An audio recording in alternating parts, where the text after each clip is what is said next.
Madame, Monsieur, bonsoir et bienvenue dans le 20h de TFM. Dans l'actualité de ce mardi, lutte contre les noyades estivales, réunion du comité de pilotage du protocole d'accord portant sur la maîtrise durable des noyades dans les zones de baignade et de traversée par embarcation.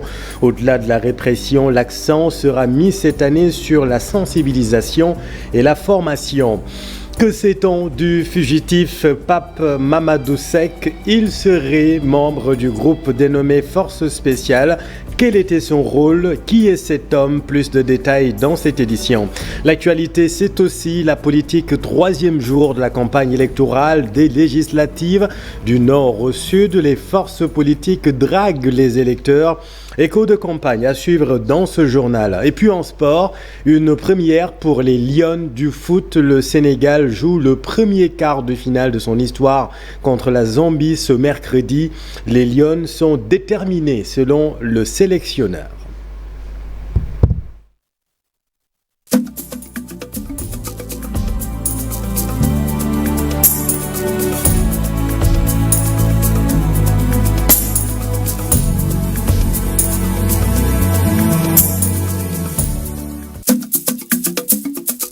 Bonsoir à tous. Réunion du comité de pilotage du protocole d'accord portant sur la maîtrise durable des noyades dans les zones de baignade et de traversée par embarcation. En plus de deux catégories de plages déjà connues, il y aura une troisième catégorie avec des zones aménagées, balisées et surveillées. Cette année, au-delà de la répression, l'accent sera mis sur la formation mais aussi sur la sensibilisation, nous dit le ministre de l'Intérieur, Antoine Félix Diome. Nous ne sommes pas encore arrivés au pic de fréquentation des plages parce que l'année scolaire n'est pas complètement terminée. Donc il est encore possible, et même c'est notre devoir, que de travailler d'arrache-pied à ce que d'ici le 20 du mois courant, qu'on ait un plan définitivement approuvé avant la fin du mois de juillet. Nous aurons désormais, et cela j'engage tout de suite dans le cadre d'instruction le directeur de la protection civile à y travailler en rapport avec les autres acteurs, d'avoir au moins 3 catégories de plages. La première catégorie concernera les plages où la baignade est autorisée, la deuxième catégorie celle où la baignade est interdite, et enfin une troisième catégorie où il y aura des zones aménagées, balisées, surveillées pour permettre quand même une plus grande efficacité dans notre action. Il faut retenir et souligner quand même que l'accent devra désormais être mis au-delà de la répression sur la sensibilisation et sur la formation. La troisième femme dans l'histoire du commandement vient de prendre fonction à la tête de l'exécutif régional de Kédougou. La sécurité était au menu de la passation de pouvoir entre Sayer Ndao et Mariama Traoré qui se dit prête, vous allez l'entendre, à tout mettre en œuvre pour sécuriser les populations. Voyez tout cela avec Ibrahima Diabakate. Les défis sécuritaires étaient au cœur des préoccupations lors de cette cérémonie de passation de service à la tête de l'exécutif régional de Kédougou. Sayer Ndao, administrateur civil principal sortant, s'est ainsi confié à Madame le gouverneur entrant. Madame le gouverneur, des acquis ont été notés certes, mais des défis se dresseront devant vous, toujours devant vous. Nous avons une région frontalière qui s'ouvre à l'extérieur et qui a besoin davantage d'être prise en compte par rapport à certaines préoccupations. Heureusement, Madame le gouverneur, vous connaissant, que par votre engagement, votre abnégation et votre sens élevé de la responsabilité, je suis persuadé que vous prêterez une attention particulière à la sécurité transfrontalière, à la problématique de leur voyage clandestin. Mariama Traoré, administrateur civil principal, gouverneur entrant, a bien saisi le message de son prédécesseur. Dans un contexte marqué par l'apparition de nouvelles menaces, notamment avec une forme de délinquance organisée, notre pays, le Sénégal, se doit relever de nouveaux défis sécuritaires. La région de Kédougou est ainsi appelée à jouer sa partition.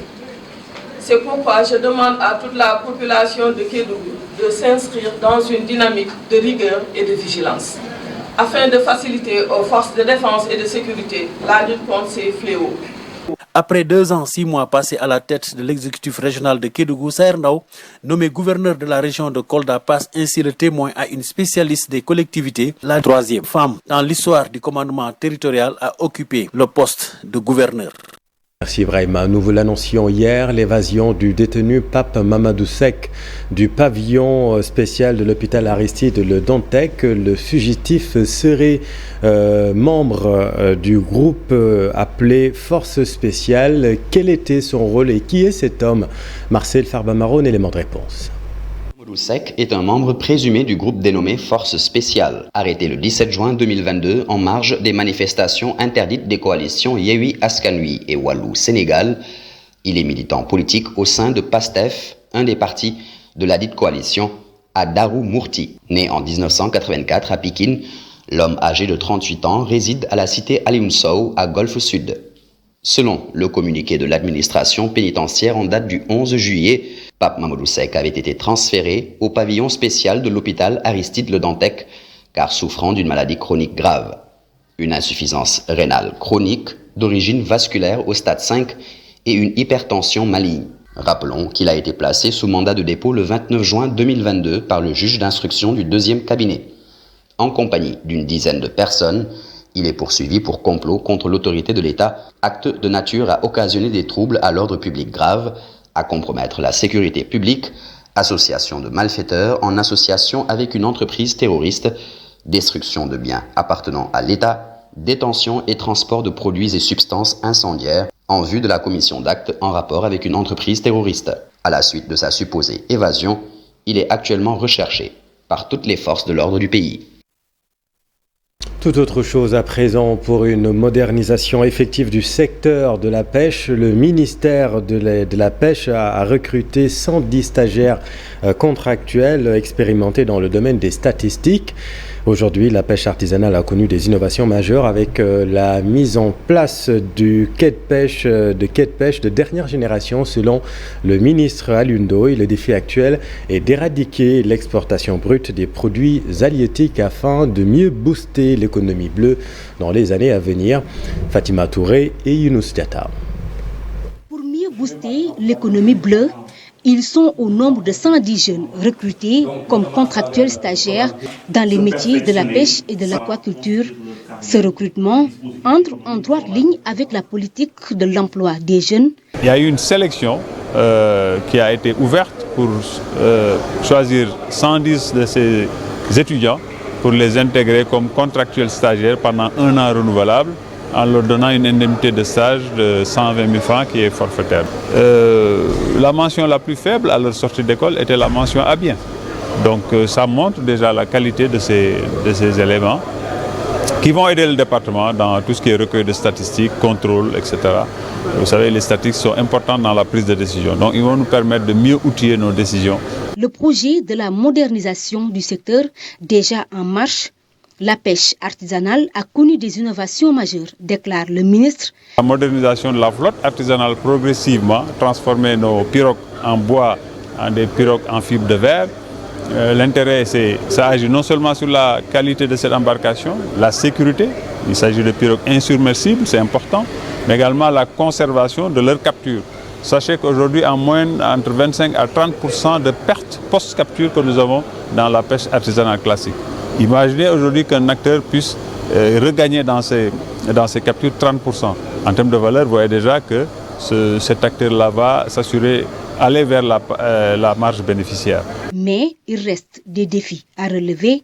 Aujourd'hui, l'idéal, ce serait de créer le plus de valeur ajoutée ici au Sénégal, de ne pas se contenter d'une exportation de produits bruts, de la pêche brute. Et de ce point de vue, il y a des avancées notables. Nous avons aujourd'hui des champions ici au port de Dakar, qui exportent plus de 90% de leur production aux États-Unis. C'est vous montrer le niveau de qualité dans ce qui est en train d'être fait. Et ça, nous voulons le développer. Avoir des ressources humaines de qualité est l'objectif principal du ministère de la Pêche. Aujourd'hui, ces jeunes formés vont apporter leur savoir-faire en vue d'avoir les résultats escomptés. Fatima, venons-en aux législatives, troisième jour de campagne électorale. D'abord à Thiès, Bokk Gis Gis de Pape Diop investit Mohamed Mamadou Lamine Massaly sur la liste nationale lors de son meeting tenu à Mbour ce matin, un quartier au quartier à Mbour 4, ce matin, un quartier de Thiès. Il a exhorté les Sénégalais à voter utile. Voyons tout cela avec Cheikh Anta Diop et Seyla Tir.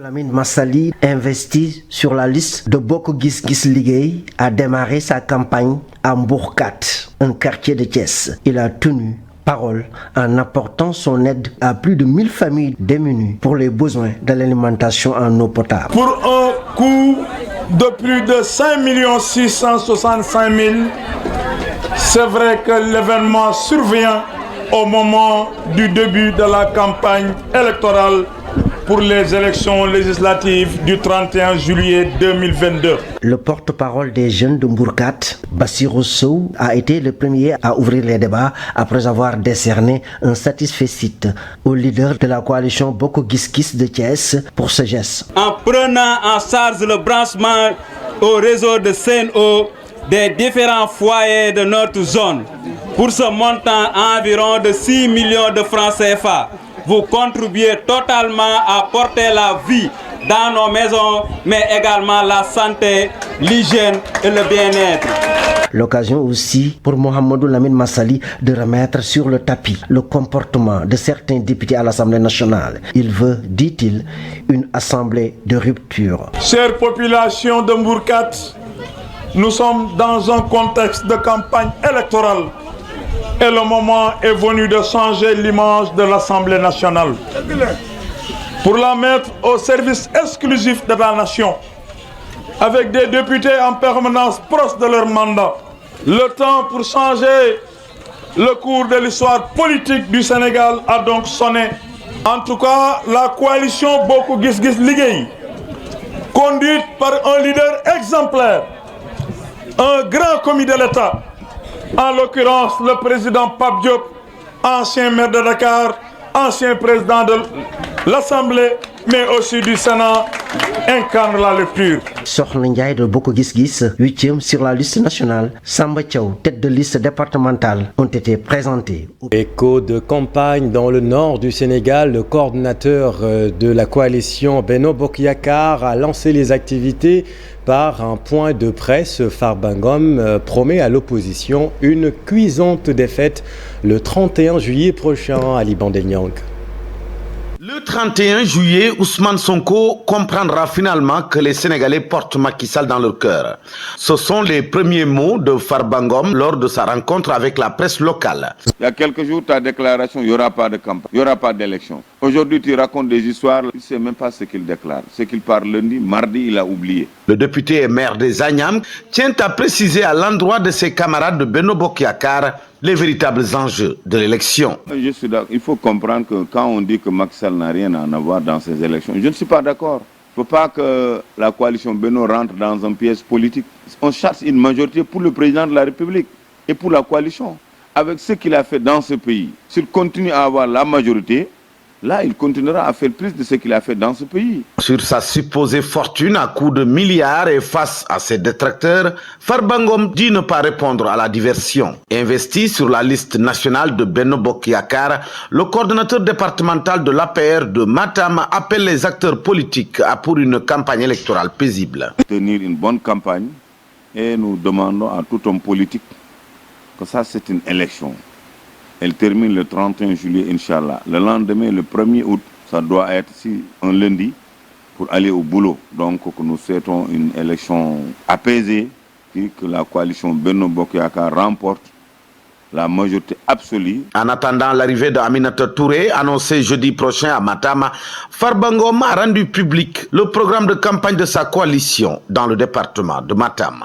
Merci Ali Ambake. Cheikh Abdou Bara Dolly, investi sur la liste proportionnelle de la coalition Wallo-Sénégal lors d'une rencontre avec ses militants, a plaidé la cause des détenus. Il a rencontré ses militants aujourd'hui. Nous l'écoutons avec Pape Balagaï. La prison, évidemment, est extrêmement dure et il y a beaucoup d'innocents emprisonnés. C'est pourquoi je me suis engagé à prendre des avocats pour leur libération. Ces détenus seront jugés dans les règles de l'art. Vous savez, Macky Sall ne connaît pas la prison et c'est pourquoi il tient coûte que coûte à emprisonner des gens, ce qui n'est pas normal. Écho de campagne à Kaolack, les partisans de l'ancien ministre Diène Farba Sarr dénoncent son traitement dans la coalition Benno Bokk Yakaar. Selon Ousmane Noël Dieng, leur porte-parole, il soutient que le responsable politique a été écarté de la coalition au profit de nouveaux venus. Voyons tout ça avec Pape Mbaye Diaw et Fally Gaye. D'ailleurs, commencer politique. Monsieur le ministre Diène Farba Sarr. Nous dénonçons le traitement que le président a réservé à Diène Farba Sarr dans la coalition Benno Bokk Yakaar. Si le président Macky Sall est connu par les Kaolackois, c'est grâce en partie à Diène Farba Sarr. Il était dans tous les combats avec vous, monsieur le président. Lorsque le président Abdoulaye Wade a voulu vous sacrifier, Diène Farba Sarr faisait partie de ceux qui étaient à vos côtés. Mais aujourd'hui, vous l'avez oublié. Il est dépouillé de tous ses postes de responsabilité dans la coalition au niveau de Kaolack, au profit de nouveaux venus. Tout cela a été orchestré par les politiciens véreux depuis le palais. Même la direction qu'il gère à Diamniadio, ils sont en train de manœuvrer pour que vous le remplaciez avec une autre personne, alors que sur place, il est en train de faire un excellent travail. Mais on ne l'acceptera pas. Monsieur le Président, il faut revoir la gestion de la coalition, surtout ici à Kaolack. Les erreurs politiques, ça paye cash. Lors des locales passées, on l'a vu, nous avons perdu les élections à cause de mauvais choix. Merci Pape, et voilà ce que nous pouvions dire en cette troisième journée de campagne électorale. Cri du cœur des populations de Pékesse, le poste de santé est dans un état de délabrement très avancé. Les populations rencontrent des difficultés dans les évacuations sanitaires, faute de matériel roulant adéquat. C'est un reportage de Cheranta Diop et Seylatir. Désormais, tous les malades de Pékesse référés au niveau des centres de santé et hôpitaux seront évacués à bord d'une ambulance. Le poste de santé de Pékesse, qui polarise 46 villages, est doté d'une ambulance toute neuve grâce au concours de la mairie de Pékesse. Selon Fatou Gueye, infirmière chef de poste de Pékesse, cette ambulance arrive à point nommé. Depuis quelque temps, le poste n'a pas eu d'ambulance parce que l'ambulance qui était là était en panne. Vraiment, nous sommes très contents de la venue de cette ambulance qui nous a offert par le maire de Pékesse, Moussé Ndiaw Thiam. Notre structure polarise 46 villages.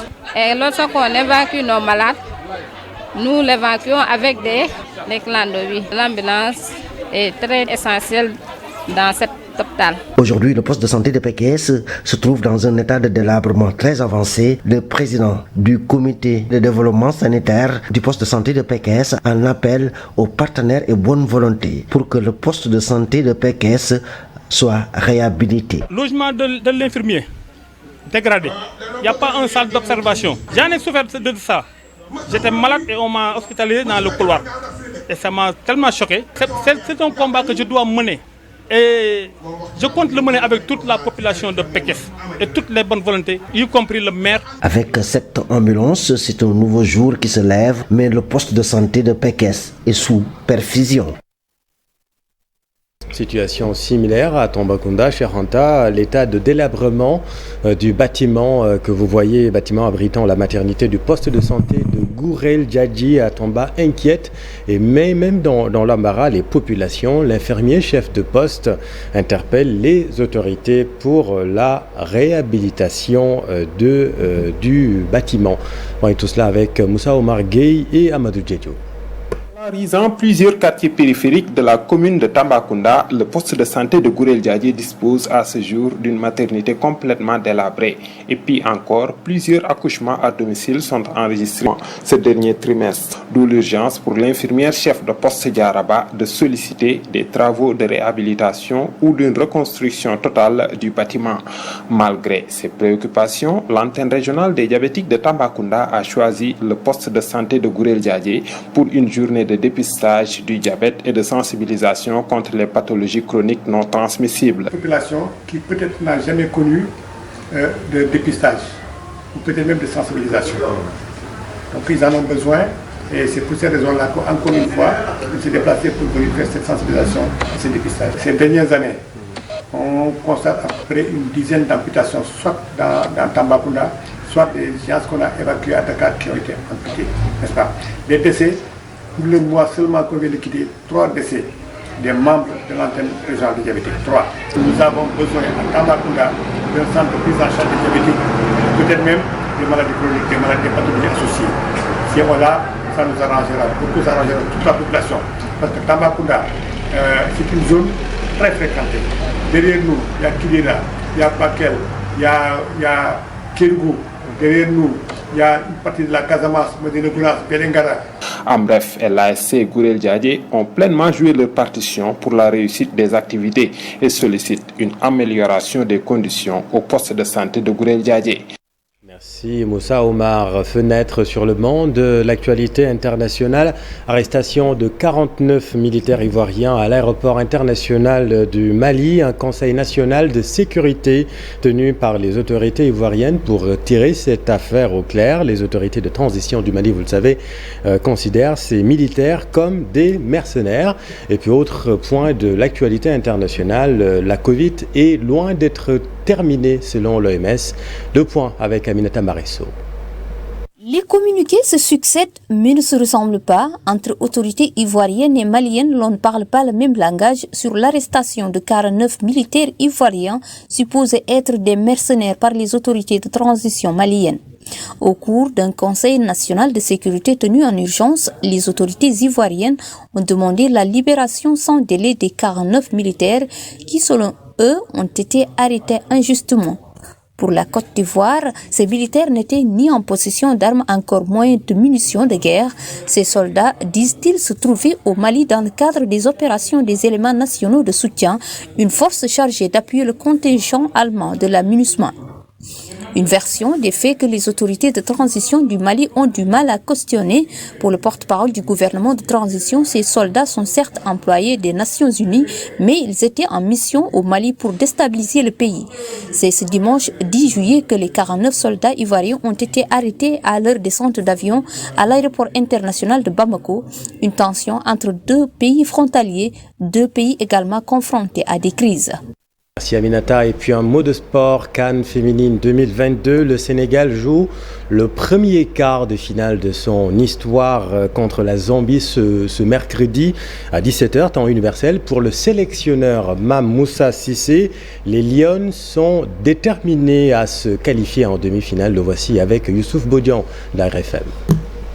Après avoir gagné nos 2 premiers matchs, ça nous a permis sur le 3e match de trouver notre objectif, surtout qu'on a été dans un contexte de Covid. Il y avait des joueurs qui étaient covidés, quelques membres du staff médical qui étaient dans ce cas. Et on avait des joueurs aussi qui étaient sous le coup d'une suspension si elles jouaient ce match-là, parce qu'elles avaient déjà un carton jaune. Donc je n'ai pas voulu prendre de risque et j'ai repoussé ce groupe. Et sur le groupe qui a joué contre le Maroc, il n'y avait que 2 titulaires. C'était fait sciemment pour éviter d'abord d'avoir des cartons, pour pallier au manquement dû au Covid et un peu à la fatigue. Donc on a fait tourner et ça a permis aux joueuses qui n'avaient pas encore joué de pouvoir participer. Et je suis satisfait parce que cette équipe n'a pas eu un mauvais comportement. Bien au contraire, elle a tenu tête à l'équipe du Maroc. Aujourd'hui, on a une équipe compétitive où chacune des joueuses peut remplacer l'autre. C'est la fin de cette édition. Merci infiniment de l'avoir suivi. L'info continue dans un instant avec Papa Abdoulader ce soir et son invité, Monsieur Babacar Gaye. Restez avec nous. Vous êtes au bon endroit. Bonne soirée.